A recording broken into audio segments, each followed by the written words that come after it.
天真得只有你，令神仙與歸天，要怪誰？以為留在原地不夠遨遊，就讓它沙灘裏戲水。那次得你冒險半夜上山，爭拗中隊友不想撐下去。那時其實上像爭爭自由，但又感到沒趣。不要緊，山野多有霧燈，頑童亦學乖，不敢太勇敢。世上有多少個繽紛樂園任你行？從何時你也學會不要離群？從何時發覺沒有同伴不行？從何時惋惜蝴蝶困於那桃源？飛多遠有誰會對它操心？沉迷圖才怕追不上滿街趕路人，無人理睬如何求生？頑童大了沒那麼笨，可以聚腳於康莊旅途，然後同沐浴溫泉，為何在雨傘內獨行？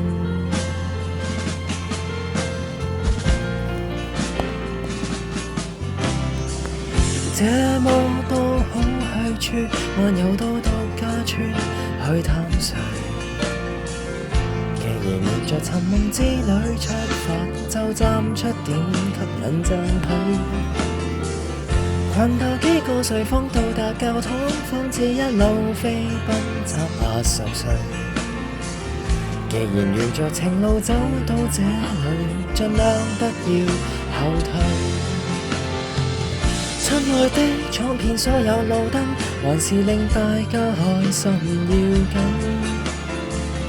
抱住兩廳雙套，天空海闊任你行。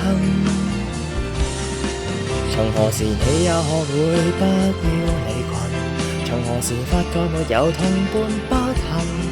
從何時惋惜蝴蝶困於那桃源？飛多遠有誰會對它操心？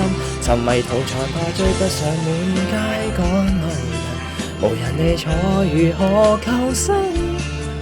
頑童大了沒那麼笨，可以聚腳於康莊旅途，然後同沐浴溫泉，為何在雨傘內獨行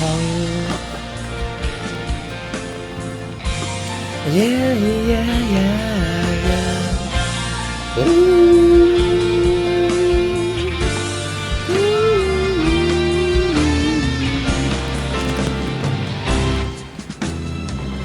親愛的，等遍所有綠燈，還是讓自己瘋一下要緊。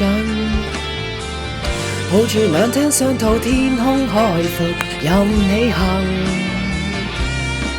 從何時開始忌諱空山無人？從何時開始怕遙望星塵？